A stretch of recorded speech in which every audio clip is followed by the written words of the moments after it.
Nós estamos no segundo bloco da educação, falando sobre as discussões sociais que mais afligem os adolescentes e jovens brasileiros. No finalzinho do primeiro bloco, a gente estava falando sobre preconceito. Quais as dicas que você daria, Raquel, para quem está em casa, para discutir, para falar de preconceito com um filho, enfim, com um menor que sofre preconceito? Primeiro, acho que a gente não pode negar, não pode não dar valor, ou achar que é menosprezar, ou achar que é uma bobeira, que besteira, não estão falando disso. Não liga não. Não liga, isso é uma brincadeira. Não é. É importante que seja escutado. É importante, mais do que tudo, mais do que ter um texto pronto para um filho, ter as palavras certas, é você dizer para o teu filho que você está junto, que você está ali, está ao lado dele, vai enfrentar o que tiver que enfrentar do lado dele, ele não está sozinho, porque muitas vezes as crianças se sentem isoladas, isso que você falou há pouco, elas se sentem sozinhas no mundo delas, acham que ninguém entende elas, acham que não tem pai, nem mãe, nem professor, nem diretor, nem orientador, não tem ninguém do lado delas que possam estar ajudando elas. Então, se puder, né, claro que tem pais que não conseguem estar dessa forma, poder procurar uma ajuda, vá a um pediatra, vá a um médico, vá a professora, tenta buscar alguma ajuda, um psicólogo, para estar fazendo essa mediação, para estar ajudando essa criança, esse adolescente, esse jovem, a estar conseguindo se desenvolver, a estar de outra forma em sociedade, né, entre os pares. Você está falando de isolamento e uma questão muito discutida que é tabu na nossa sociedade é o suicídio. Depois do Azul é um livro que fala disso. Eu queria que vocês comentassem comigo o que vocês, do seu ponto de vista, aí das duas partes, você no teu campo e elas no campo delas, né? O que vocês têm percebido desse movimento? Porque existe um movimento Baleia Azul, né? Pessoas que defendem os 13 razões, pessoas que não defendem a série.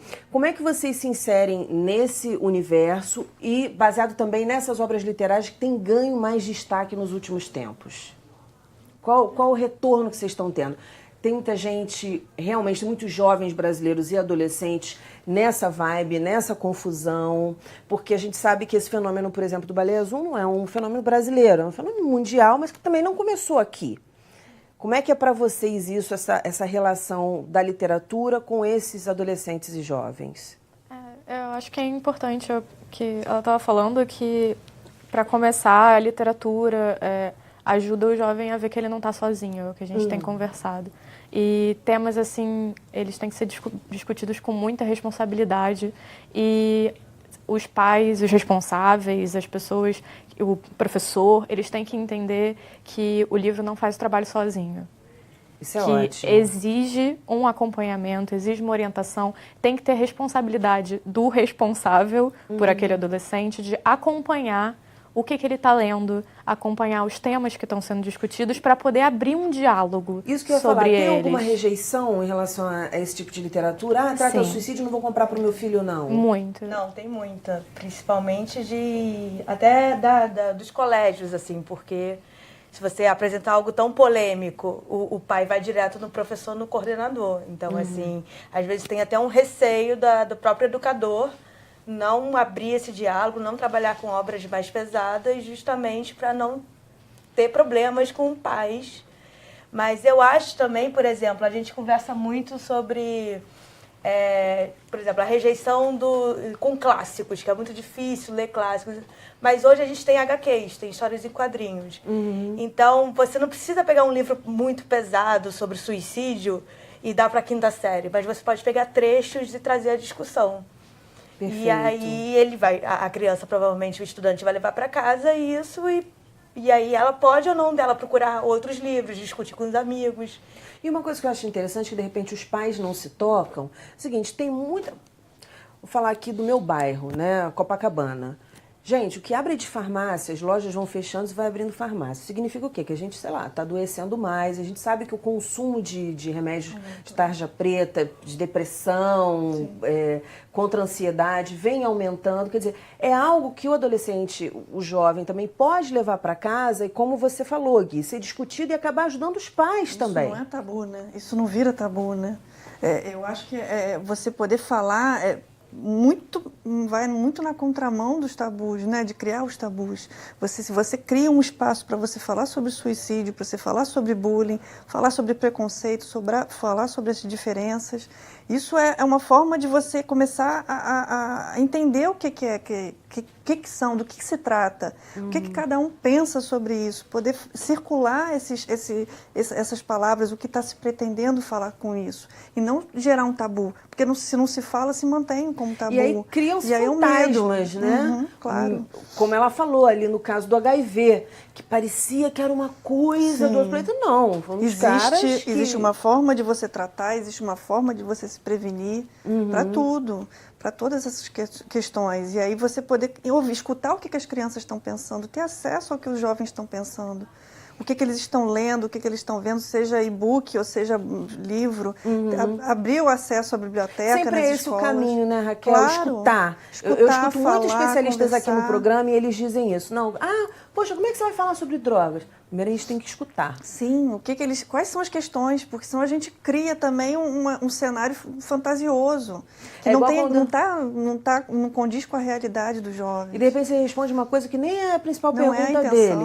É aquela coisa, né, quando a criança vai crescendo, ela vai começando a perguntar, por exemplo, sobre sexo. E aí responde o que ele te perguntar. Não precisa dar uma aula, olha, o negócio é o seguinte, tudo começou, né? Tudo começa, mas sim ir respondendo de acordo com as dúvidas. Como é que a gente, uma dica para os pais, para os responsáveis, como é que a gente percebe que uma criança, um adolescente, um jovem está tendo algum tipo de problema e precisa de uma ajuda profissional? Quais são as dicas assim que você dá de comportamento que a gente observe? Sim. Tem alguns comportamentos que já são feitos, né? Já tem uma listagem. Não são os únicos, claro, que é importante que sempre abrir um diálogo dentro de casa, um professor que está ali também, um grande espaço de tempo com essa criança, com o aluno, poder também estar observando quando tem alguma diferença, quando tem alguma mudança, mas normalmente as crianças começam a ficar mais apáticas, começam a se isolar, às vezes alteração na alimentação, não passam a perder peso ou a ganhar peso, finais de semana não trocam com outros colegas. Isso tudo são indícios, né, de que ou está muito chorona, ou então não quer falar sobre nada, começa a ficar muito calado. São diversos, tristeza, ou então uma euforia muito grande. Essas mudanças drásticas de comportamento que a gente sente no dia a dia. Ainda voltando aqui para o suicídio, eu conversei com uma autora que escreveu um livro sobre suicídio e ela deu assim, um ponto de vista muito bacana. Fala assim, poxa, esse jogo Baleia Azul, o adolescente ele já se encontra, já é um serzinho diferente, né? Já está descobrindo um monte de coisa. Eu não sou criança, mas eu sou muito grande para fazer certas coisas e sou muito pequeno para fazer outras. E que o jogo ele vem nessa situação de, olha, eu sou teu amigo, eu tô aqui para te escutar, vamos compartilhar alguma coisa juntos. E nesse sentido o livro é muito importante, porque o livro nada mais é do que um amigo. Falando nessa questão do amigo, houve um crescimento muito grande, sim, vou dizer muito grande, não sou pesquisadora nisso, mas vou dizer, um crescimento na venda de livros de autoajuda. Isso ocorreu também para adolescentes, ocorre também para a leitura de adolescentes e para a leitura do jovem adulto? Vocês perceberam isso ou ainda não chegou lá? Não, desde ano passado, 2016, talvez, aumentou o nicho, mas não só de autoajuda, de não ficção. A gente estava até discutindo isso hoje mais cedo. Busca de livros que tem pessoas que contam as suas experiências. Não que venceram na vida, mas que elas abrem, assim, principalmente no feminismo. Mulheres que passaram por grandes problemas, mas hoje superaram, ou não só superaram, mas aprenderam a lidar e estão ali para falar para outra, você não está sozinha. Então, tem aumentado muito, com certeza, principalmente no jovem, principalmente, eu acho. Justamente porque a gente está vivendo uma nova fase em que o jovem tem muito acesso à informação o tempo todo e a informação muda a cada 5 segundos. Então, quanto mais coisa diferente ele pode lidar e conhecer, ele vai atrás, assim. Isso pode gerar uma grande causador de ansiedade também no jovem, né? Sim. Então, é um bombardeio, né? Exatamente. E ele tem que aprender a filtrar e a lidar, né? Então, a gente vê muito na literatura adulta, mas que a gente sabe que jovem também lê muito fora do que ele deveria ler. Então, com certeza, tem jovens também consumindo esse tipo de conteúdo. E a gente vê mesmo muitos livros voltados para a questão da identificação. Essa pessoa passou por isso, eu também posso passar. E os adolescentes, a gente vê que buscam muito na ficção, mas na não ficção também está começando a ter esse movimento para o jovem. Para os adultos já é estabelecido. A autoajuda tem o seu papel para você, como psicóloga? Pois é. Assim, não é que não cheguem pessoas que têm lá os livros de autoajuda, mas são coisas distintas. Você ir para uma terapia, você buscar um psicólogo, começar um tratamento, é completamente distinto de você buscar um livro de autoajuda. Eu vejo o nicho de autoajuda muito assim, porque eu estou lendo um agora da Brené Brown sobre vulnerabilidade. E sabe quando você lê uma coisa assim, eu sabia disso tudo, mas nunca parei para pensar? Então, o livro de autoajuda, às vezes, ele faz muito isso. Ele te dá umas coisas óbvias da vida, do tipo, ninguém precisa ser perfeito, viva em paz. Assim, já sabia disso, mas não tinha parado para pensar nisso. Mas é aquela coisa da ficha cair, né? Então, talvez sirva, não assim, óbvio que não vai funcionar como uma terapia, mas como um apoio naquele momento que a pessoa foi buscar aquele assunto. Sim. E funciona pro jovem. Eu tava até falando que a gente tinha que conseguir aquele Quem Mexeu no Meu Queijo, jovem. E quando eu tinha 14 anos, eu ganhei de tudo que era tia-avó. Ganhei uns 5 livros, assim. E que era uma questão direcionada pro jovem, do tipo, quem ele é e por que ele é. Então, acho que o ser humano tem muito disso, de buscar, de querer respostas. Assim. Sim. Graças a isso que a gente foi pra Lua, que a gente fez um monte de coisa. Gente, a gente tá, na verdade, já estouramos o tempo, mas eu queria dicas de vocês de leitura agora para 2018. Pessoal aí, pra garotada, o que vocês indicam? Começa aí. A gente sempre... Indica a gente mesmo. A gente gosta de indicar autor nacional também, que tem muita gente fazendo um trabalho muito legal na ficção nacional. Tem um livro que eu acho que para o cenário atual é muito relevante, que se chama Ninguém Nasce Herói, do Éric Novello, que é sobre um futuro, talvez não tão futuro, em que uma ditadura fundamentalista se instaurou no Brasil e que é como o jovem tem que lidar com isso, se unindo e tendo amizade, criando os vínculos para poder lutar contra isso. Então, olha que legal. É um livro muito relevante, o nome é Ninguém Nasce Herói, do autor Éric Novello. É pela editora Seguinte.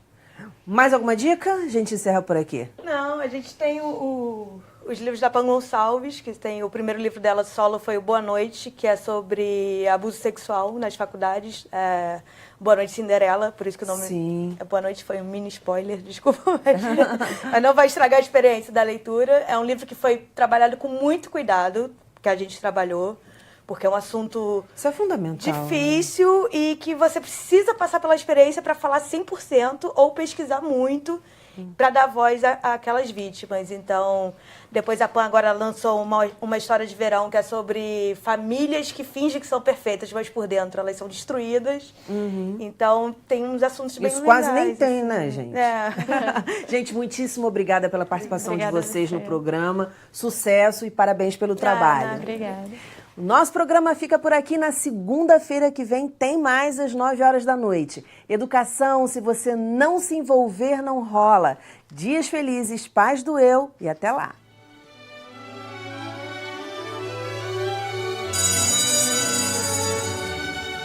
Nasruddin é um pouco tolo e às vezes também sábio. Uma vez seu vizinho o encontrou jogando migalhas de pão junto ao canteiro de flores e perguntou: por que está fazendo isso? E Nasruddin respondeu: é para manter os tigres afastados. Mas aqui não existem tigres, disse o vizinho. Vê como dá certo? Esse foi contado no livro da Maria Clara Cavalcante, Caminhos de Luz.